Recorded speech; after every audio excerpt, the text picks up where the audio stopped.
अस्सलाम वालेकुम बच्चों। आई होप आप सब लोग ठीक ठाक हैं बच्चों। आज हम लोग चैप्टर नंबर 15 के लेक्चर नंबर 12 पे हैं और आज बच्चों हम लोग कवर करेंगे चैप्टर नंबर 15 का एक बहुत ही अच्छा टॉपिक। और आज का हमारा टॉपिक है डीसी मोटर और उसके साथ हम लोग देखेंगे back EMF effect in Motors. ठीक है बच्चों, एग्जामिनेशन पॉइंट ऑफ व्यू से हमारा ये जो क्वेश्चन है डीसी मोटर, ये एक लॉन्ग क्वेश्चन बन सकता है और इसके साथ back EMF affect in Motors ये भी हम शामिल करेंगे। तो दोनों टॉपिक्स जो है इनको मिलाकर हम लोग एक लॉन्ग क्वेश्चन को प्रिपेयर करेंगे। तो बच्चों हमारा ये जो टॉपिक है ये हमारे चैप्टर नंबर 15 का ऑलमोस्ट जो है वो एंड की तरफ हम लोग जा रहे हैं। सेकंड लास्ट टॉपिक है, इसके बाद ट्रांसफार्मर है और हम चैप्टर नंबर 15 को कंप्लीट करेंगे। उसके बाद हम इस चैप्टर नंबर 15 की एक्सरसाइज, उसमें शॉर्ट क्वेश्चंस और न्यूमेरिकल्स को सॉल्व करेंगे। ठीक है बच्चों, तो आज के लेक्चर के लिए आप लोग अपने नोट्स जो है उसको बनाने के लिए तैयार हो जाएं। आप लोग इस पूरे लेक्चर को एक ही सिटिंग में देखें और अगर आपके पास अभी टाइम ना हो, जब भी आप लोग फ्री हों 30 मिनट्स 30 टू 40 मिनट्स आप इस पूरे लेक्चर वीडियो को एक ही सिटिंग में आप लोग इसको देखें, इसके नोट्स बनाएं, बुक साथ रखें और बुक के ऊपर जो भी इसके की पॉइंट्स हैं उनको नोट करें। ऑलराइट बच्चों, तो हम लोग स्टार्ट करते हैं हमारा आज का टॉपिक। और आज का हमारा topic DC motor back EMF effect in Motors. तो इसमें जो जब हम लोग दो हिस्सों में इसको जो दो पार्ट्स इसके बनाएंगे इस टॉपिक के, एक पार्ट में हम लोग डीसी मोटर को ही डिस्कस करेंगे जिसमें हम लोग डीसी मोटर की डेफिनेशन, उसका प्रिंसिपल, कंस्ट्रक्शन और वर्किंग जो है उसको डिस्कस करेंगे। ठीक है, और उसके जो दूसरा पार्ट होगा, जो लास्ट पार्ट होगा, that will be the back EMF effect in Motors. तो हम स्टार्ट करते हैं जो हमारा आज का टॉपिक और आज का लेक्चर हमारा डीसी मोटर से। तो मैं इसको जो है वो उसी तरतीब से सॉल्व करूंगा जिस तरतीब से आपने इस क्वेश्चन को अटैम्प्ट करना है। उसमें स्टार्ट करेंगे हम लोग इसकी डेफिनेशन से। तो स्टार्ट करते हैं जो मैं सबसे पहले हेडिंग बनाता हूँ इसमें definition. So definition means how we can define a DC motor, right. So जो डीसी मोटर आप लोग लिख सकते हैं, या आप लोग लिखेंगे अ DC motor is a device that converts electrical energy to mechanical energy, right।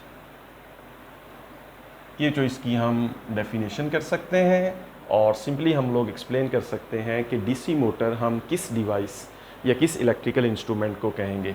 तो डीसी मोटर जो है जो that is a device that actually converts electrical energy और electric energy in the form of current. जब हम electrical energy की बात करते हैं तो that means a form of current to mechanical energy, right. So DC motor actually converts electric energy और current to some mechanical work. जो भी डिवाइस, जो भी इंस्ट्रूमेंट इस तरह से काम करता है that is known as DC motor. या ये कह लें कि जितनी भी किस्म की डीसी मोटर्स हैं उन सब का जो वर्किंग जो डेफिनेशन है या उनका जो पर्पस है, built in purpose, that is to convert electric energy to mechanical energy, right. जिस तरह जो इलेक्ट्रिक फैंस हैं, इलेक्ट्रिक फैंस में जो है एक कॉयल आर्मेचर यूज़ होती है। जब उस आर्मेचर या कॉयल में करंट पास करता है तो वो रोटेट करती है और उससे जो फ़ैन है वो मतलब रोटेट करता है, उसमें रोटेशनल काइनेटिक एनर्जी आती है। So that is actually conversion of electric energy to mechanical energy, right. तो इस तरह डिफरेंट डीसी मोटर्स जो है वो ऑपरेट हो सकती हैं और सब के अंदर यही प्रोसेस होगा, कन्वर्जन ऑफ एनर्जी होगी and that will be from current और electric energy to mechanical energy, alright. तो ये जो हम लोग इसकी डेफिनेशन कर सकते हैं। नेक्स्ट हम हेडिंग बनाते हैं कि इसका जो वर्किंग प्रिंसिपल है वो क्या है, मतलब किस तरह से ये ऑपरेट करेगी या किस लॉजिक पे ये काम करेगी। तो जो इसका जो वर्किंग प्रिंसिपल है that is actually torque acting on a current carrying coil, right. So the principle of, या ये कह लें कि अ DC motor works on the principle of torque acting on a DC motor works on the principle of torque acting on a current carrying coil, right। ये जो इसका जो है वो प्रिंसिपल है कि अगर हम एक करंट कैरिंग कॉइल को प्लेस करें एक यूनिफॉर्म मैग्नेटिक फील्ड के अंदर, तो उस यूनिफॉर्म मैग्नेटिक फील्ड के अंदर पड़े होने की वजह से उस करंट कैरिंग कॉइल पर एक टॉर्क एक्ट करेगा और उस टॉर्क की वजह से वो जो कॉइल है वो रोटेट होना शुरू हो जाएगी। ठीक है, तो ये इसका वर्किंग प्रिंसिपल है। इसी प्रिंसिपल को जो है हम फोकस करेंगे। अभी मैं इसकी कंस्ट्रक्शन ड्रॉ करूँगा, उसकी स्कीमेटिक डायग्राम बनाऊँगा और उस डायग्राम में एक्सप्लेन करूँगा आपको कि किस तरह से एक कॉइल को एक मैग्नेटिक फील्ड में रखते हैं और फिर किस तरह से उस कॉइल के अंदर हम करंट पास करवाते हैं और करंट पास करने की वजह से किस तरह से वो कॉइल उस पर टॉर्क एक्ट करता है और टॉर्क एक्ट करने की वजह से वो कॉइल रोटेट करती है। तो actually this is working principle of DC motor. ठीक है बच्चों, तो इसमें हमारे पास जो है ये डेफिनेशन है और उसके बाद इसकी प्रिंसिपल है। अगर मैं इसकी कंस्ट्रक्शन की बात करूं तो इसमें कंस्ट्रक्शन में जो है जो आपने ये याद रखना है कि construction of DC motor is very much similar to DC generator. ये भी एक आपने याद रखनी है बात। Construction of a DC motor is very much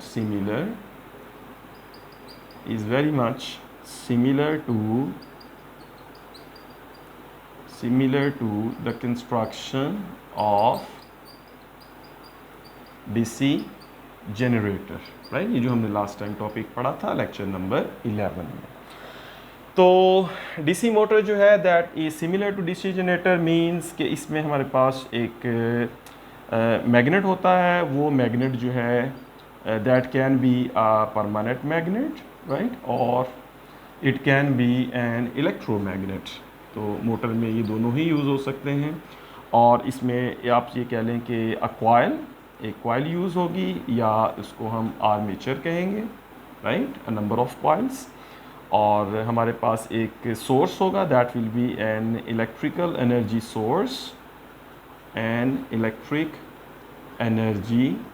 source हमें चाहिए जिससे हम उसको रोटेट करें। And then we have mechanical energy as output. ठीक है, ये कुछ चीज़ें होंगी जो किसी भी डीसी मोटर के लिए रिक्वायर होंगी। ठीक है, तो इसमें कौन कौन सी चीज़ें हैं? एक मैग्नेट होगा, परमानेंट मैग्नेट, और उसके बाद दूसरा जो है दैट इज़ अ कॉइल और आर्मेचर, और तीसरा उसमें इलेक्ट्रिक एनर्जी सोर्स होगा जिससे हम किसी भी मोटर को इलेक्ट्रिक एनर्जी प्रोवाइड करेंगे। और उसके बाद जो हमारे पास होगा एक mechanical energy that will be the output of the DC motor. ठीक है, अब जो इसकी ये जो कंस्ट्रक्शन है अगर मैं इसको ड्रॉ करूं तो हमारे पास ये जो सिचुएशन है वो कुछ इस तरह से बनेगी। ऑलराइट, ओके, तो इसकी जो कंस्ट्रक्शन है इसको जो मैं यहाँ पे ड्रॉ करता हूँ आपके सामने और फिर इसको ड्रॉ करके यहाँ पे मैं एक्सप्लेन कर देता हूँ कि किस तरह से डीसी मोटर जो है वो उसकी कंस्ट्रक्शन में क्या होगा और फिर हम किस तरह से उसमें उसका जो वर्किंग प्रिंसिपल है वो किस तरह से जो है उसको अंडरस्टैंड करते हैं। ठीक है, तो इसमें जो हमारे पास जो है वो सबसे पहले मैग्नेट्स जो है वो मैं ड्रॉ करता हूँ और इसमें परमानेंट या इलेक्ट्रिक मैग्नेट्स होते हैं, लेकिन फ़िलहाल मैं एक्सप्लेनेशन जो है उसके लिए इसमें यूज़ करूँगा permanent magnets, right? Let's say this is one face of the magnet and this is north face of a magnet। और इस तरह इस नॉर्थ फेस के साथ हम लोग ले लेते हैं एक इसका दूसरा magnet which has its south face. इस तरह से ये हमारे पास साउथ फेस आ गया, ये नॉर्थ और ये साउथ है, राइट। इसको थोड़ा सा बड़ा कर लेते हैं तो इस तरह से ये हमारे पास एक साउथ आ गया इसका फेस। और इन दोनों नॉर्थ और साउथ की वजह से यहाँ पर एक मैग्नेटिक फील्ड बनेगा और जो इस मैग्नेटिक फील्ड में हम लोग प्लेस करेंगे एक कॉइल को, और वो एक रेक्टेंगुलर कॉइल हम लेंगे इस केस में, और इस रेक्टेंगुलर कॉइल को हमने जोड़ना है एक इलेक्ट्रिक एनर्जी सोर्स के साथ। और उसके लिए यहाँ पे हम लोग जो है ये इलेक्ट्रिक एनर्जी सोर्स के साथ इस तरह से जोड़ते हैं। लेकिन इलेक्ट्रिक एनर्जी सोर्स के साथ जोड़ने से पहले हम इसमें इसको कार्बन ब्रशेस के साथ जो है वो कनेक्ट करेंगे। इसमें जो है वो कार्बन ब्रशेस भी होंगे और इसमें स्प्लिट रिंग भी होगा। तो इस तरह से ये हमारे पास स्प्लिट रिंग्स हैं, ये भी इसकी कंस्ट्रक्शन में आएंगे, ये मैंने वहाँ नहीं लिखा, ये आप लोग नोट कर लें। तो ये हमारे पास स्प्लिट रिंग्स हैं और इन स्प्लिट रिंग्स को इस तरह से रिप्रेजेंट करता हूँ मैं दो डिफरेंट कलर्स में, और इन दोनों स्प्लिट रिंग्स के साथ जो है ये कार्बन ब्रशेस अटैच होंगे, और यहाँ पे मैं कार्बन ब्रशेस अटैच कर देता हूँ। तो ये एक कार्बन ब्रश है इस तरफ और एक जो है वो कार्बन ब्रश इस तरफ लगा हुआ है। ये हमारे पास दो कार्बन ब्रशेस हैं, राइट। तो इन दोनों कार्बन ब्रशेस जो है इनको फिर हम कनेक्ट करेंगे एक बैटरी के साथ, और फिर यहाँ से हमारे पास ये कार्बन ब्रश है और यहाँ से इसको मैं बैटरी से कनेक्ट करता हूँ। तो ये हमारे पास बैटरी है जिसके जो है वो जिसको हम शो कर देते हैं, ये वोल्टेज सोर्स है, right. This is positive negative, this is a voltage source. अब ये हमारे पास सिचुएशन, इसमें ये कॉइल का दूसरा एंड है जहाँ से हम लोग मैकेनिकल एनर्जी जो है वो एज ए आउटपुट लेंगे। यहाँ पे आउटपुट आएगी इसकी, और जो आउटपुट होगी मोटर की, that is according to definition that will be the mechanical energy. और ये जो है इस कॉइल के एक्सिस ऑफ रोटेशन होंगे। इस तरह ये कॉइल की साइड्स हैं A B C and D, और ये कार्बन ब्रश जो है that is B, this carbon brush is B prime. ये जो हाफ ऑफ स्प्लिट रिंग है इसको ए कहेंगे, और इस वाले स्प्लिट रिंग को ए प्राइम कह देते हैं। तो ये जो हमारे पास एक सिंपल डीसी मोटर जो है उसकी कंस्ट्रक्शन है। तो इसमें हम लोग देखते हैं कि यहाँ पर ये जो सोर्स है voltage source V, that is input source actually, right. यहाँ से इसको हम कहेंगे दिस इज़ इनपुट सोर्स, और यहाँ से जो है वो इलेक्ट्रिक एनर्जी जो है वो प्रोवाइड होगी, और इलेक्ट्रिक एनर्जी से ये मोटर अभी रोटेट करेगी, और इस की जो रोटेशन होगी उस रोटेशन को हम लोग अभी अंडरस्टैंड करते हैं, और उसके बाद फिर मैकेनिकल एनर्जी में कन्वर्ट होगी। तो ये देखिए जो अकॉर्डिंग टू डेफिनेशन किसी भी मोटर में जो है इलेक्ट्रिक एनर्जी कन्वर्ट होगी मैकेनिकल एनर्जी में। तो ये जो बैटरी है, ये battery is a source of EMF, is a source of current. यहाँ से जो करंट है that will start flowing, let's say conventional current हम लोग लेते हैं। तो कन्वेंशनल करंट में जो है उसकी जो डायरेक्शन है that is from positive end of the battery to the negative.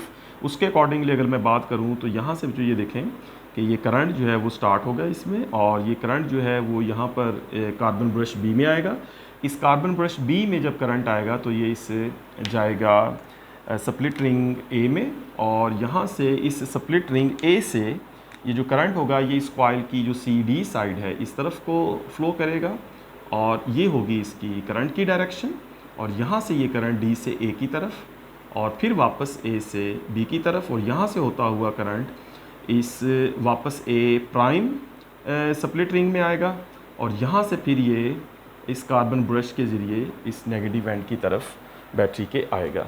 तो इस सिचुएशन में जो ये होगा कि जब ये करंट इस कॉइल में से फ्लो करेगा तो इसकी अब जो है ना सिचुएशन हम डिस्कस कर सकते हैं कि इस कॉइल की A B C D coil की ये जो साइड है ए बी और इसकी साइड है सी डी, इन दोनों साइड्स पर एक फोर्स जो है वो पैदा होगी, और उस फोर्स की जो डायरेक्शन है वो ओपोजिट होगी, राइट। उसको हम फाइंड करते हैं according to right hand rule, और जैसा कि हमने लेक्चर 11 में भी डिस्कस किया था back motor effect in generators, ये वही वाली सिचुएशन है सारी हमारे पास। इसमें जब करंट ए से बी की तरफ आएगा तो ये जो साइड है ए बी, ये इस कंडक्टर की एक साइड है जो कि एज ए, ये इस पूरी कॉइल की एक साइड है A B as a conductor जो है ये काम करेगी। और लेट्स से कि इस कंडक्टर की जो लेंथ है वो एल है, तो we can assume this situation is now a conductor A B of length L is placed in a uniform magnetic field. और इस जो कंडक्टर है ए बी, इसमें से करंट भी पास कर रहा है, let's say that current is I. तो this is a current carrying conductor placed in a uniform magnetic field. Now this situation is actually current carrying conductor AB of length L is placed in a uniform magnetic field. तो जब कोई current carrying conductor किसी uniform magnetic field में होता है तो उस conductor के ऊपर एक फोर्स लगती है, राइट। और वो जो फोर्स होती है उस कंडक्टर के ऊपर लगती वो होती है फोर्स F, और वो होती है I times L cross B।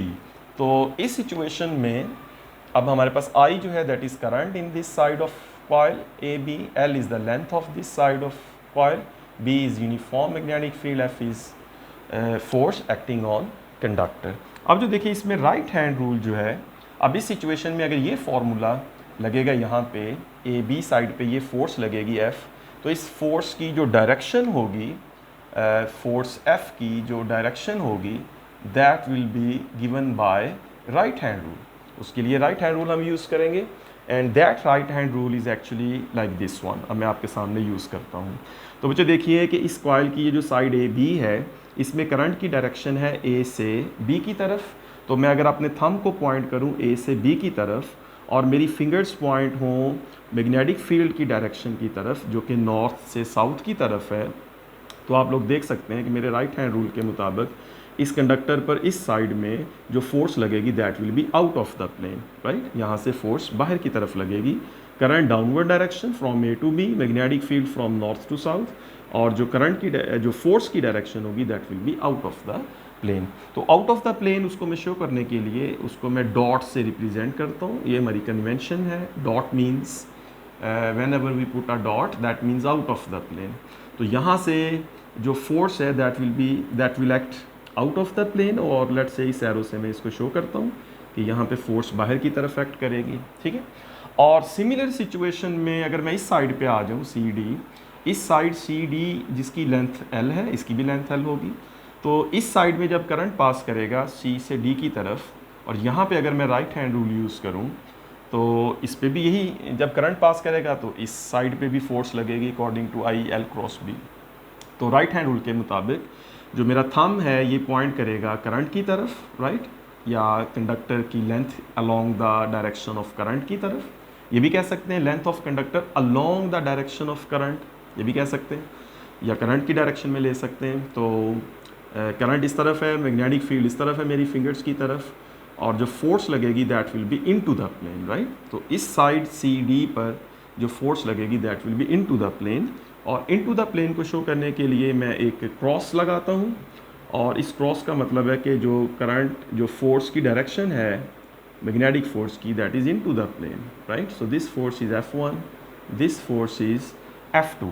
अब इन दोनों फोर्सेस का जो रिज़ल्ट होगा, या इन दोनों फोर्सेस का जो रिजल्टेंट अफेक्ट होगा, टोटल इफेक्ट जो होगा वो इस तरह से होगा कि इस तरफ जो फोर्स है ये बाहर की तरफ, और इस तरफ फोर्स जो है वो अंदर की तरफ। तो इस वजह से ये जो कॉइल होगी ये यहाँ पे रोटेट होना शुरू हो जाएगी। मतलब इसमें ये वाली साइड बाहर की तरफ आएगी, ये वाली साइड अंदर की तरफ जाएगी, तो ये कॉइल इस तरह से रोटेट होना शुरू हो जाएगी। अब कॉइल का इस तरह से जो रोटेट होना है that is because of torque, right. So this rotational effect of coil is called torque, and this is torque due to current in the sides of coil. This torque is due to current in the sides of the coil. ठीक है बच्चों।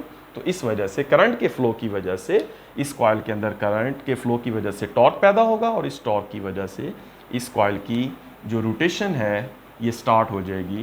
That is according to from this side, अगर इधर से देखें तो ये anti clockwise rotation जो है वो स्टार्ट हो जाएगी, ठीक है बच्चों। तो इस तरह से कोई भी डीसी मोटर जो है वो ऑपरेट होती है कि जैसे ही करंट उस कॉइल में जाएगा तो उस कॉइल में करंट के फ्लो की वजह से इसने रोटेट होना शुरू हो जाना है। सो वी से this device is now operating on current. अब इस रोटेट होती हुई कॉइल के साथ आप इसको जो भी आउटपुट पे मैकेनिकल एनर्जी के तौर पे यूज़ कर सकते हैं। जब ये कॉइल रोटेट करेगी, अगर ये फ़ैन है तो इसके साथ रोटेशन हो जाएगी, तो फ़ैन की जो रोटेशन है वो इसी कॉइल की वजह से आप लोग समझ सकते हैं। इस तरह दूसरी जो एग्जांपल्स हैं उसमें मोटर्स जो भी आ जाती हैं। तो ये चीज़ जो है हमारे सामने, और इसमें ये आप लोग अंडरस्टैंड करके इस चीज़ को कि किस तरह से एक मोटर जो है उसमें एक रोटेशनल जो इफेक्ट होता है मोटर के अंदर वो इस तरह से जो है वो जनरेट होता है, ठीक है। तो ये करंट फ्लो करेगा और ये बनेंगे। अब जो इसमें एक सिचुएशन में आप लोगों से और डिस्कस करता हूँ, और वो सिचुएशन वो है जिसमें ये कॉइल अपनी इस पोजीशन से रोटेट होकर दूसरी पोजीशन में चली गई, जिसमें कॉइल का ये जो एंड है AB वो इस तरफ आ गया, और ये जो एंड है CD वो दूसरी तरफ चला गया। तो तो ये मैं एक और आपके सामने सिचुएशन यहाँ पे बनाता हूँ, वही हमारे पास डायग्राम, तो सिर्फ उसमें एक चीज़ देखने के लिए, करंट की डायरेक्शंस को हम लोग देखने के लिए जो है इस तरह एक और बना लेते हैं। यहाँ पे ये दोबारा से वही सिचुएशन ड्रॉ करता हूँ मैं आपके सामने। और ये हमारे पास दो मैग्नेट्स हैं और इन दोनों मैग्नेट्स जो है इसमें ये हमारे पास ये नॉर्थ है और ये वाला एंड जो है ये साउथ है, और बीच में जो है ये वही कॉइल है, और इस कॉइल को यहाँ पे प्लेस करते हैं। इस कॉइल को एक जोड़ते हैं कार्बन ब्रशेस के साथ और इसमें स्प्लिट रिंग्स के साथ। अब देखें, जब इस कॉइल ने रोटेट होना है तो अब इसकी जो ए बी साइड है वो इस तरफ आ चुकी है। ये वाली जो साइड ए बी है ये रोटेशन की वजह से इस तरफ आ गई, और जो सी डी साइड है ये वाली साइड जो है सी डी, जो पहले इस तरफ थी अब ये रोटेट होकर इस तरफ आ गई, और ये है इस कॉइल का एक्सिस ऑफ रोटेशन। और ये हमारे पास इसमें आउटपुट एनर्जी यहाँ पे आ जाएगी, और यहाँ पे आउटपुट या मैकेनिकल एनर्जी होगी। और यहाँ पर जो हमारे पास जो स्प्लिट रिंग्स की पोजीशन है वो अब चेंज हो जाएगी। अब ये जो स्प्लिट रिंग था ए प्राइम, जिसको मैंने ग्रीन कलर से शो किया, ये अब इस तरफ आ जाएगा, इसकी पोजीशन चेंज होकर इस तरफ ये आ गया, राइट। तो इस स्प्लिट रिंग की पोजीशन चेंज हो गई, इस तरफ आ गया, और जो स्प्लिट रिंग दूसरा था ए था, ए स्प्लिट रिंग जिसको ए कहा वो इस तरफ शिफ्ट हो जाएगा, और जिसको ए प्राइम कहा वो दूसरी तरफ शिफ्ट हो जाएगा। और ये इसमें हमारे पास वही कार्बन ब्रशेस, उनकी पोजीशन तो चेंज नहीं होगी, कार्बन ब्रशेस उधर ही रहेंगे, right. This is carbon brush B, और इस तरह से ये हमारे पास कार्बन ब्रश है बी प्राइम, राइट। और फिर इसको कनेक्ट करते हैं एक बैटरी के साथ, और ये आप देख सकते हैं यहाँ पे एक बैटरी है और ये वही बैटरी जैसे उधर है। तो ये वही सिचुएशन हमारे पास, लेकिन इस सिचुएशन में और इस सिचुएशन में ये है कि ये जो कॉइल है वो रोटेट कर चुकी है। कॉइल की जो ए बी साइड है वो, जब ये रोटेशनल इफेक्ट पैदा होगा तो रोटेशनल इफेक्ट की वजह से जो ए बी साइड है वो इस तरफ आ गई, और जो सी डी साइड है वो इस तरफ को चली गई, और स्प्लिट रिंग्स जो है उनकी पोजीशन चेंज हो गई। हमारे पास ये जो कार्बन ब्रश है ये बी है, ये बी प्राइम है। अब स्प्लिट रिंग्स में ये ए था रेड वाला और वो ए प्राइम था, तो ए इस तरफ चला गया और ए प्राइम इस तरफ आ गया, राइट। स्प्लिट रिंग्स की पोजीशन चेंज हो गई। स्प्लिट रिंग्स जो है वो आप देख सकते हैं क्लियरली, आपको नज़र आ रहा होगा कि स्प्लिट रिंग्स की जो पोजीशन है वो चेंज हुई है, रिवर्स हो गई है। और अब क्या होगा कि इस पोजीशन में अगर वही कन्वेंशनल करंट हम देखें तो पॉजिटिव से नेगेटिव की तरफ जब ये करंट फ्लो करेगा तो ये करंट जो है वो बी कार्बन ब्रश में आएगा और इस स्प्लिट रिंग ए प्राइम में जाएगा, और इस ए प्राइम से ये करंट जो है वो फ्लो करेगा बी से ए की तरफ, ए से डी की तरफ, डी से वापस सी की तरफ, और सी से वापस ए प्राइम में, और यहाँ से फिर ये करंट वापस इस साइड पे आ जाएगा।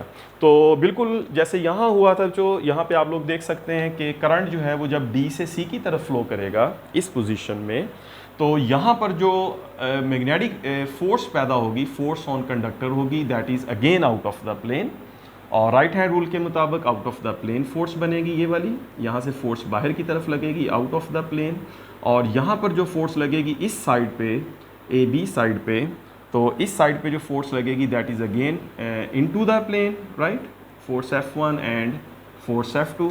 तो अगेन हमारे पास वही सिचुएशन बनी जो सिचुएशन यहाँ पर हमारे पास बनी थी, लेकिन इसमें आप लोग देख सकते हैं क्लियरली कि वही इफेक्ट है, वही रोटेशनल इफेक्ट है। इस पोजीशन में हमारे पास रोटेशनल इफेक्ट आया था, टॉर्क प्रोड्यूस हुआ था, राइट साइड पे बाहर की तरफ फोर्स लगी थी, लेफ्ट साइड पे अंदर की तरफ फोर्स लगी थी, तो इस तरह से एक काउंटर क्लॉकवाइज रोटेशन पैदा हुई थी। और बिल्कुल सिमिलरली जब ये कॉइल इस तरह से रोटेट होकर इस पोजीशन में गई जिसमें ये साइड्स चेंज हुई, तो इसमें फिर से वही जो टॉर्क है वो प्रोड्यूस हो रहा है। तो इस सी डी साइड में बाहर की तरफ और ए बी साइड में अंदर की तरफ, तो फिर से एक काउंटर क्लॉकवाइज टॉर्क जो है वो इसके अंदर प्रोड्यूस हुआ है। तो इसका मतलब जो ये हुआ, अब यहाँ पे जो अब ऑब्जर्वेशन है हमारी, या जो पॉइंट आप लोगों ने नोट करना है वो जो इस तरह से है कि अगर आप गौर करें तो ये जो कॉइल थी हमारे पास ए बी सी डी, ये coil A B C D में जो करंट की डायरेक्शन है वो इन दोनों सिचुएशंस में चेंज हुई है, ठीक है ना, कॉइल के अंदर। आप इस तरह देख सकते हैं कि यहाँ पे करंट जो था इस सिचुएशन में, उस करंट की डायरेक्शन ए से बी से सी से डी से ए है। यानी करंट जो है इस केस में वो ए से बी से सी से डी से वापस ए था, इस पोजीशन में ए बी सी डी ए। और इस पोजीशन में अगर आप देखें तो करंट की जो डायरेक्शन है दैट इज़ रिवर्स नाउ। अब इसका उलट आप देख सकते हैं कि इस सिचुएशन में करंट जो है वो ए से डी है, राइट, और फिर डी से करंट जो है वो सी है, और फिर सी से करंट जो है वो बी है, और बी से दोबारा करंट जो है वो ए है। तो एक तरह से आप देख सकते हैं कि दोनों सिचुएशंस में करंट जो है वो ऑपोजिट हुआ है, ठीक है ना। अगर इसको मैं बैकवर्ड डायरेक्शन में मूव कराऊं, इस डायरेक्शन में अगर आप आना शुरू हो जाएं तो ए से डी, डी से सी, सी से बी और बी से ए, तो ये जो करंट है बैकवर्ड डायरेक्शन में, यानी एक दफ़ा करंट जो है इस सिचुएशन में फ़्लो हुआ है ए से बी से सी से डी से ए, इस तरह से करंट फ़्लो हुआ है। और इस सिचुएशन में जो करंट फ़्लो हुआ है वो इसका ऑपोजिट हुआ है, यानी वापस ए से डी से सी से बी से ए की तरफ फ़्लो हुआ है। ये आप लोग देख सकते हैं। और इसका मतलब ये है कि direction of current is opposite in both the situations. इस सिचुएशन में और इस सिचुएशन में जो करंट की डायरेक्शन है वो कॉइल के अंदर चेंज हुई है। और ये जो करंट की डायरेक्शन चेंज हुई है, इस करंट के डायरेक्शन की चेंज होने की वजह इन स्प्लिट रिंग्स की पोजीशन का चेंज होना है। अगर यहाँ पे स्प्लिट रिंग्स की बजाय स्लिप रिंग्स लगे होते तो फिर ये डायरेक्शन जो है करंट की वो चेंज ना होती, और करंट फिर एक ही डायरेक्शन में A B C D A B में ही फ्लो करता। तो ये जो स्प्लिट रिंग की पोजीशन चेंज हुई है कि पहले यहाँ पर ए स्प्लिट रिंग था, फिर ए प्राइम इधर था, तो फिर इसकी पोजीशन चेंज होकर ए प्राइम इस तरफ आ गया और ए इस तरफ चला गया। तो ये जो स्प्लिट रिंग्स की पोजीशन चेंज हुई है, इस पोजीशन के चेंज होने की वजह से आपने देखा कि जो करंट की डायरेक्शन है वो इस कॉइल के अंदर चेंज हो गई, करंट की डायरेक्शन सेम नहीं रही। और दूसरी ऑब्जर्वेशन आप लोग ये देखें, मतलब पहली ऑब्जर्वेशन आप लोग ये देखी कि direction of current in the coil changes, right. अभी आप लोगों ने देखा दोनों पोजीशन पर direction of current in the coil changes due to change in position of split rings, due to change in position of split rings, ठीक है ना। अगर ये स्प्लिट रिंग्स अपनी पोजीशन चेंज नहीं करते तो फिर ये डायरेक्शन जो है वो चेंज ना होती, राइट।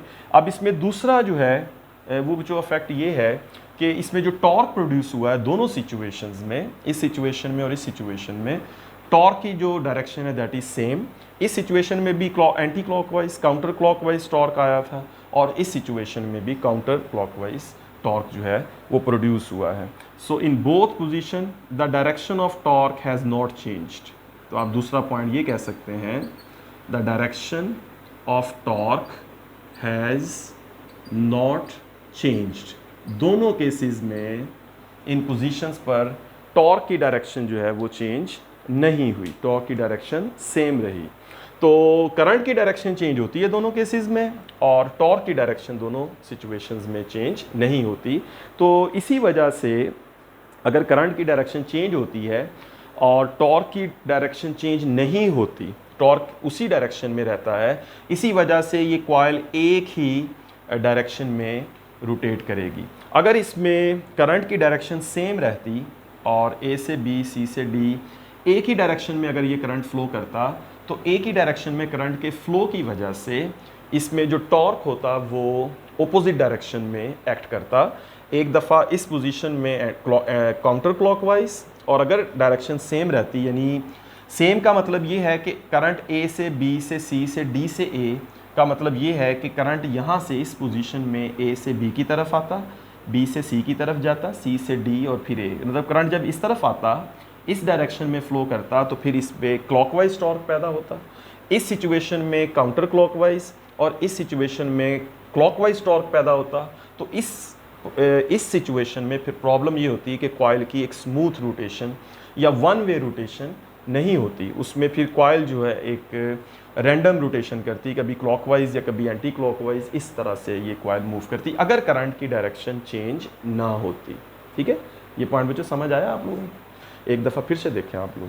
पहले तो ये देखें कि इस कॉइल के अंदर, दोनों के अंदर करंट की डायरेक्शन अगर सेम रहती तो उसका क्या मतलब था कि करंट ए से बी गया, बी से सी से डी, वापस ए। जब इस पोजीशन में कॉइल आई तो फिर वही करंट रहना चाहिए, ए से बी से सी से डी। और अगर वो रहता तो फिर करंट होता ए से बी, बी से सी से डी और फिर ए, मतलब करंट की डायरेक्शन यूँ चेंज हो जाती। तो उस सिचुएशन में काउंटर क्लॉकवाइज टॉर्क और क्लॉकवाइज टॉर्क्स पैदा होते। तो ऐसा नहीं है। तो दोनों पोजीशंस में, इस पोजीशन और इस पोजीशन में कॉइल के अंदर करंट की डायरेक्शन चेंज हुई और करंट की डायरेक्शन चेंज होने की वजह इन स्प्लिट रिंग्स की पोजीशन चेंज हुई, राइट। इस सिचुएशन में आप देखें स्प्लिट रिंग ए और ए प्राइम है और इस सिचुएशन में ए प्राइम और ए है। तो एक दफ़ा जब करंट आएगा, क्योंकि जो हमने करंट दिया है उसके लिए जो सोर्स हमने दिया है दैट सोर्स इज़ डीसी, और इसका मतलब है उसकी डायरेक्शन जो है वो चेंज नहीं होगी इस सोर्स में। तो करंट हमेशा पॉजिटिव से आएगा और जब करंट पॉजिटिव से आएगा तो ए कार्बन ब्रश के ज़रिए ही करंट एंटर होगा। तो एक दफ़ा वो ए स्प्लिट रिंग में होगा और इस पोजीशन में वो करंट ए प्राइम स्प्लिट रिंग में आएगा, क्योंकि इसमें कॉइल यूँ रोटेट होकर इस तरह से हुई और ए प्राइम में जाने की वजह से इसमें करंट चेंज हुआ और टॉर्क की डायरेक्शन चेंज नहीं हुई। तो ये रिज़ल्ट आपने याद रखना है कि किसी भी इलेक्ट्रिक मोटर के अंदर कॉइल के अंदर जो करंट की डायरेक्शन है वो चेंज हुई, लेकिन उस करंट की डायरेक्शन चेंज होने पर टॉर्क की डायरेक्शन चेंज नहीं हुई, टॉर्क की डायरेक्शन सेम रही। ठीक है बच्चों, तो ये है हमारे पास डीसी मोटर और किस तरह से ये मोटर जो है उसके अंदर जो कॉइल है वो रोटेट करती है और उसके दो केसेस आपके सामने मैंने डिस्कस किए। ठीक होगी बात? ओके जी। तो अब जो इसमें ये होता है, इसमें एक छोटा सा प्रॉब्लम और भी है कि चूँकि स्प्लिट रिंग्स की पोजीशन चेंज होती है और टॉर्क जो है वो चेंज होता है, तो मतलब एक पोजीशन ये है जिसमें कॉइल यूँ पड़ी हुई है, दूसरी पोजीशन में कॉइल यूँ है। तो जब ये कॉइल रोटेट करती है तो इसमें जब ये कॉइल वर्टिकल पोजीशन में होगी तो उस वक़्त इसका जो टॉर्क है वो कम होगा, राइट, क्योंकि ये स्प्लिट रिंग्स का जो कांटेक्ट है वो कार्बन ब्रशेस से ब्रेक होगा। तो उस पोजीशन पे जो टॉर्क है वो वैनिश हो जाता है, मींस ख़त्म हो जाता है। तो उसमें फिर इनर्शिया की वजह से ये कॉइल रोटेट करती रहती है अनटिल के वो इस पोजीशन में आ जाए। तो फिर एकदम से जब करंट इस दूसरे स्प्लिट रिंग से इसमें एंटर होता है तो फिर से एक टॉर्क एक्ट करता है। तो इस वजह से जो कॉइल है उसकी रोटेशन थोड़ी सी नॉन स्मूथ होती है, जर्क्स लगते हैं, इसमें जर्क्स होते हैं। फिर मतलब इस पोजीशन में जब करंट एंटर हुआ तो एकदम से टॉर्क एक्ट किया, तो एकदम से टॉर्क एक्ट करने के बाद जब ये कॉइल इस पोजीशन में जाती है तो इससे पहले थोड़ा सा स्लो डाउन हो जाती है और फिर जब इस पोजीशन में आती है तो फिर करंट इसमें एंटर होता है तो फिर से एकदम से टॉर्क एक्ट करता है। तो फिर ये एक फास्ट रोटेशन थोड़ा सा लेती है। तो उसमें जर्क्स जो है वो आते हैं और उन जर्क्स को जो है वो रिमूव किया जाता है मतलब आर्मेचर यूज़ करके, और उस आर्मेचर जो है उसमें फिर हम लोग नंबर ऑफ़ कॉइल्स यूज़ करते हैं और उसमें फिर ये जो जर्क्स हैं वो नहीं आते और एक स्मूथ रोटेशन जो है वो बनती है। उसकी कंस्ट्रक्शन हम लोग यहाँ पे कवर नहीं कर रहे कि आर्मेचर बनाएंगे, नंबर ऑफ़ कॉइल्स बनाएंगे तो किस तरह से उसको अरेंज करेंगे, उसकी कंस्ट्रक्शन क्या होगी, वो हम यहाँ पे नहीं कवर करेंगे। बस यहाँ पर एक पॉइंट के तौर पे हम इसको रखेंगे कि स्मूथ रोटेशन के लिए फिर हम उसमें आर्मेचर और नंबर ऑफ़ कॉइल्स यूज़ करते हैं। ठीक है, ओके जी बच्चों, अब हम चलते हैं इसके टॉपिक के दूसरे पार्ट की तरफ जिसमें हमारे पास लिखा हुआ है back EMF affect in Motors. तो हर मोटर के अंदर बैक ईएमएफ अफेक्ट होता है। ठीक है बच्चों, ये पॉइंट जो है इसको हम कवर करते हैं और बैक ईएमएफ अफेक्ट जो है उसके लॉजिक को हम लोग डिस्कस करते हैं। देखिए बच्चों, जब किसी भी मोटर के अंदर एक कॉइल जो है वो जब रोटेट करती है तो वो जो कॉइल होती है वो एक्चुअली पड़ी हुई है एक मैग्नेटिक फील्ड के अंदर। यहाँ पर एक मैग्नेटिक फील्ड इस्टेब्लिश्ड है इन दोनों मैग्नेट्स की वजह से।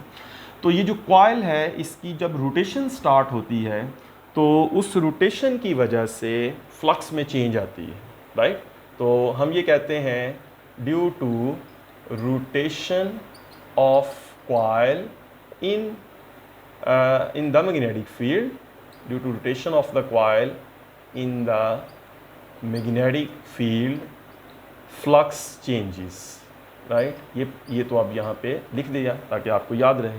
जब ये कॉइल रोटेट होना शुरू होगी तो इस कॉइल की डिफरेंट पोजीशन की वजह से इसका फ्लक्स चेंज होगा। इस वक्त कॉइल की पोजीशन यूँ है कि ये पैरेलल है मैग्नेटिक फील्ड के साथ और जब ये रोटेट करेगी तो ये परपेंडिकुलर भी होगी, ये कॉइल फिर से पैरेलल होगी, फिर परपेंडिकुलर होगी। तो number of magnetic field lines passing through the coil will change. कभी तो इसमें से कोई लाइन पास नहीं करेगी पैरेलल पोजीशन में, जब ये कॉइल परपेंडिकुलर हो जाएगी तो मैक्सिमम लाइंस पास करेंगी। तो हो क्या रहा है बच्चों, due to rotation of coil in the magnetic field flux changes. अब ये जो फ्लक्स में चेंज है अकॉर्डिंग टू फैराडे लॉ, इस फ्लक्स में चेंज की वजह से इस कॉइल के अंदर एक ईएमएफ इंड्यूस होगी। That EMF will be the back EMF, उसका नाम रखेंगे इंड्यूस्ड ईएमएफ या बैक ईएमएफ। और उस ईएमएफ का, बैक ईएमएफ का इस मोटर की कॉइल के अंदर आ जाना, that is called back EMF affecting motors, right? So EMF induced in the coil of a coil of a motor, EMF induced in the coil of motor due to change in flux is known as back EMF in motor। और ये जो affect है इस तरह का होना, इस तरह होना जो है that is called back EMF affect in Motors. ठीक है, और हर बच्चों हर कॉइल के अंदर हर मोटर के अंदर जो बैक ईएमएफ इफेक्ट है वो होता है, उसको हम लोग ख़त्म नहीं कर सकते, ये होगा। और बैक ईएमएफ जो है उसकी मौजूदगी में फिर इस कॉइल के अंदर जो करंट होगा उसको हम डिस्कस करते हैं। उसकी हम हेडिंग बना लेते हैं, current in the coil of motor, या सिंपल हम कह सकते हैं करंट इन द मोटर। तो अगर हम किसी मोटर के अंदर, उसकी कॉइल के अंदर करंट को कैलकुलेट करना चाहें या उस करंट को फाइंड करना चाहें तो उसके लिए जो हम लोग यूज़ कर सकते हैं ओम्स लॉ। तो मैं ये कहता हूँ कि using Ohm's law we know that I equals V minus back EMF over R। अब यहाँ पे देखें, ये जो इक्वेशन मैंने लिखी है, इस इक्वेशन में I जो है that is total current in the coil, और इसमें जो V है that is given EMF, given voltage. ये जो एप्सिलॉन है ये सिंबल, ये है बैक EMF। चूँकि बैक EMF और गिवन EMF वोल्टेज एक दूसरे को अपोज करते हैं, तो इस सिचुएशन में उनकी जो रिजल्टेंट EMF होगी, मतलब इसको मैं यहाँ यूँ भी लिख देता हूँ कि जो रिजल्टेंट EMF होगी that will B V minus epsilon, means total EMF इस तरह बचेगी। चूँकि दोनों एक दूसरे को अपोज करेंगे तो they will cancel out each other, so the total effect is negative, minus करेंगे दोनों। अब इसमें जो टोटल करंट आएगा इस कॉइल के अंदर that will B I equals V minus epsilon over R।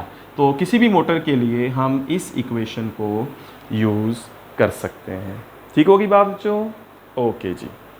अब इसमें हम लोग फर्दर जो है वो केसेस बनाते हैं कि किस वक्त करंट जो है वो इस मोटर के अंदर मैक्सिमम होगा, किस वक्त करंट जो है वो मिनिमम होगा या कम होगा। तो उसमें एक ये केस बनाते हैं, केस 1, लेट्स से केस 1, ये जो हम लिखते हैं केस 1 ये है कि when the motor just starts, when the motor just starts, right, जिस वक्त अभी हमने स्विच ऑन किया और ये मोटर स्टार्ट हुई है, that means back EMF is zero. उस वक्त जो बैक EMF होगी दैट विल बी ज़ीरो, क्योंकि अभी उसकी रोटेशन जस्ट स्टार्ट हुई, about to begin, right, the coil's rotation is about to begin. तो उस वक्त चेंज इन फ्लक्स ज़ीरो है और बैक EMF ज़ीरो है। तो उस वक्त जो टोटल करंट होगा, उस वक्त जो टोटल करंट होगा I वो होगा V minus zero over R, R is the resistance of the coil. तो उस वक्त जो करंट होगा that will B I equals V over R, and that is the maximum current in the coil या इन the motor. ठीक है जी। तो उस वक्त मोटर के अंदर जो करंट होगा that will be maximum and that will B I equals V over R।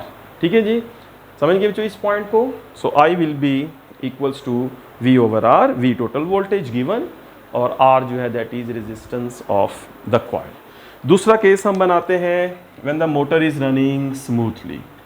Case 2 is when the motor is running smoothly, when the motor is running smoothly.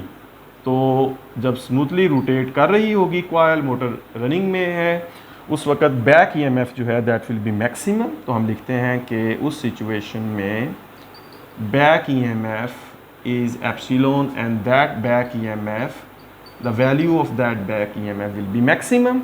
And then we can write कि जो current होगा, current in the motor I will be equals to V minus epsilon over r. So at that moment the current will be minimum.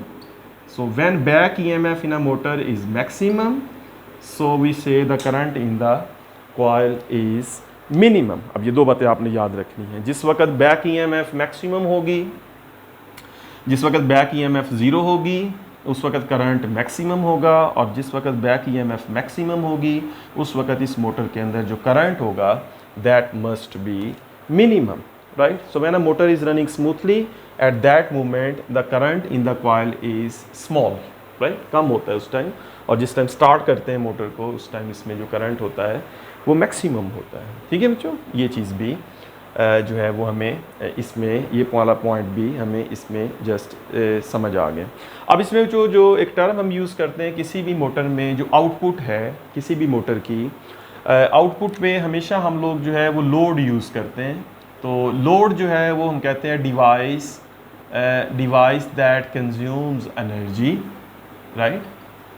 तो एक ऐसा device जो energy को consume करेगा, जो ये मोटर बनाएगी मैकेनिकल एनर्जी। तो अगर तो ये जो लोड है, इन केस के ये लोड ज़ीरो है, या आप ये कह लें कि वो केस जिसमें ये लोड ज़ीरो है या नहीं है, तो when load is ज़ीरो, ठीक है जी, जब हम कहते हैं लोड ज़ीरो है तो लोड के ज़ीरो होने का मतलब है कि the motor will draw a very small current, ठीक है ना। अगर लोड ज़ीरो है तो that means output is zero. So when load is zero output is zero, so the motor will draw a very small current, बहुत थोड़ा, और जो इलेक्ट्रिक एनर्जी प्रोवाइड करेंगे वो भी उसमें स्मॉल होगी, ठीक है। The motor will draw very small current. The motor will draw very small current. ठीक है, ये चीज़ बन जाती है। और जिस वक्त बच्चों ये लोड जो है ये ज़्यादा होगा, लोड ज़ीरो को हम लोग ओपन सर्किट भी कहते हैं, ठीक है, ये भी आपने याद रखना है। When we say load is zero, किसी भी मोटर का लोड ज़ीरो है, दैट मीन्स ओपन सर्किट, उस वक्त कोई भी जो है वो करंट नहीं है उसमें, तो आउटपुट नहीं है, तो मोटर के अंदर बहुत थोड़ा करंट होगा। और दूसरा केस बच्चों जिसमें ये लोड जो है ये मैक्सिमम है, या लोड जो है वो ज़्यादा है, तो that means motor has to draw more current. अगर लोड ज़्यादा है तो मोटर में ज़्यादा करंट लेना है, और फिर ज़्यादा इलेक्ट्रिक एनर्जी प्रोवाइड करेंगे, और उसके बाद ज़्यादा अगर करंट है तो ज़्यादा करंट का मतलब है कि फिर ज़्यादा बैक ईएमएफ पैदा होगी, ज़्यादा करंट, ज़्यादा टॉर्क, और उसके बाद ज़्यादा बैक ईएमएफ भी इसमें ज़्यादा आ जाएगी, ज़्यादा हो जाएगी, ठीक है जी। और इसमें जो एक केस ये भी हो सकता है, थर्ड केस क्या लें, कि जिस वक्त ये मोटर जो है ये ओवरलोड हो जाती है, राइट। लेट्स से कि हमने यहाँ पे जो लोड लगाया है दैट इज़ टू मच, और बहुत ज़्यादा वो लोड है, तो उस लोड की वजह से ये जो कॉइल है मोटर की, अब इसके लिए रोटेट होना मुश्किल होगा डेफिनेटली। ये अगर बहुत ज़्यादा लोड है तो ये कॉइल उस लोड को रोटेट नहीं कर पाएगी। तो बहुत ज़्यादा लोड की वजह से जब ये कॉइल रोटेट नहीं कर पाएगी तो इस कॉइल की जो रोटेशन है वो स्लो हो जाएगी। अब जैसे इस कॉइल की रोटेशन स्लो होगी या कम होगी तो इस कॉइल के अंदर जो बैक ईएमएफ है वो कम हो जाएगी, right. So back EMF will go to zero, और या बहुत कम हो जाएगी, ये बैक ईएमएफ ज़ीरो हो जाएगी। और उस केस में फिर करंट जो है that will be maximum, current बहुत ज़्यादा हो जाएगा इसके अंदर, ये जो अभी केस आपके साथ मैंने डिस्कस किया। तो ओवरलोड पोजीशन में कॉइल की रोटेशन स्लो हो जाएगी और बैक ईएमएफ कम हो जाएगी, और इसमें जो करंट है ये बहुत ज़्यादा हो जाएगा। और जब और ज़्यादा करंट इसमें ऐड होगा तो उस बहुत ज़्यादा करंट की वजह से जो हीटिंग इफेक्ट है करंट का वो मतलब अप्लाई होगा, और ये जो कॉइल है वो बर्न भी हो सकती है, ठीक है। तो इसको अगर मैं पॉइंट में लिख के आप लोगों को एक्सप्लेन करूं तो आप लोग इसको इस तरह से याद रख सकते हैं कि ओवरलोड जो है, मोटर इज़ ओवरलोड, तो when a motor is overloaded, इसका मतलब ये होगा कि इस हमने आउटपुट पे बहुत ज़्यादा लोड है, आउटपुट पे बहुत ज़्यादा एनर्जी कंज्यूमिंग डिवाइस है, तो उसकी वजह से मोटर ओवरलोड है, और उसमें ओवरलोड के केस में फिर ये स्लो डाउन हो जाएगी। तो when a motor is overloaded it slows down, coil of motor slows down, ये हम कहेंगे, राइट। और स्लो डाउन होने की वजह से जो बैक ईएमएफ होगी, back EMF will decrease, right. Back EMF कम हो जाएगी जब इसकी रोटेशन स्लो हो जाएगी, तो दैट मीन्स बैक ईएमएफ कम हो जाएगी। और जब बैक ईएमएफ कम होगी इट मीन्स के जो करंट होगा, करंट विल इंक्रीज, राइट। और करंट जो है वो इंक्रीज होगा और वो अपनी लिमिट से एक्सीड करेगा। जो इसकी मैक्सिमम लिमिट है, जो इसके लोड के लिए, जिसके लिए इसको डिज़ाइन किया गया है, ये उस लिमिट से जो है वो करंट ज़्यादा हो जाएगा, और उससे फिर ये है कि जो कॉयल है वो बर्न हो जाएगी, और that is called damage of coil. तो ये सिचुएशन यहाँ पे बन जाएगी, मतलब करंट जो है वो बहुत ज़्यादा इंक्रीज़ होने से बर्न हो जाएगी कॉयल, और मतलब that is too much current, ठीक है। तो हम कहते हैं व्हेन मोटर इज़ ओवरलोडेड तो इट बर्न्स द कॉयल और आर्मेचर। तो इस तरह से बच्चों ये है कि जो भी एनर्जी मतलब डिफरेंट सिचुएशंस जो भी आपने देखी हैं कि लोड जो है वो ज़ीरो है ओपन सर्किट के केस में, और बहुत थोड़ा करंट होगा, और उस केस में जो है अगर इसमें नॉर्मल रनिंग है तो बैक ईएमएफ मैक्सिमम होगी, करंट मिनिमम, और ओवरलोड की सिचुएशन में करंट बहुत ज़्यादा हो जाएगा जो उसकी नॉर्मल लिमिट से एक्सीड कर जाएगा। तो इस तरह से बच्चों ये जो हमारा टॉपिक है that is DC motor and back EMF effect in Motors. I hope कि आप लोग इस कॉन्सेप्ट को जो है वो अंडरस्टैंड कर गए। डीसी मोटर को जो है वो डिटेल में आप लोग इसका जो एक स्कीमेटिक जो इसकी फंक्शनिंग है उसको आप अंडरस्टैंड कर गए हैं कि किस तरह से ये मोटर जो है वो रोटेट करती है, फंक्शन करती है, और फिर उस मोटर के अंदर जब वो कॉइल रोटेट करती है तो फिर उसमें किस तरह से एक बैक ईएमएफ पैदा होती है, और इस इफेक्ट को हम back EMF effect in Motors कहेंगे। ठीक है बच्चों, तो आज का जो हमारा लेक्चर है, लेक्चर नंबर 12, इसको हम यहाँ पे कंक्लूड करते हैं। अगर आपको इस लेक्चर के बारे में कोई क्वेश्चन हो आप लोग कमेंट्स में लिखें या मुझे टेक्स्ट करें, I will answer that question. और इस टॉपिक को आप लोग अच्छा सा प्रिपेयर करें, इसके तमाम कॉन्सेप्ट्स को अंडरस्टैंड करें।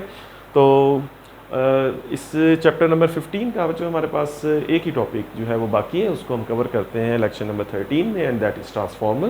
That is very important topic, long question examination point of view से, तो उसको हम नेक्स्ट वीडियो लेक्चर में कवर करते हैं। तब तक बच्चों अपना ख्याल रखें, और तमाम वीडियो लेक्चर्स को आप लोग अच्छी तरह से देखते रहें, अंडरस्टैंड करते रहें, और अपने फ्रेंड्स के साथ इसको शेयर करते रहें। ठीक है बच्चों, तो यहीं पे हम अपने लेक्चर को कंक्लूड करते हैं। अपना बहुत सारा ख्याल रखें, अच्छा सा पढ़ते रहें। टेक केयर, अल्लाह हाफिज़।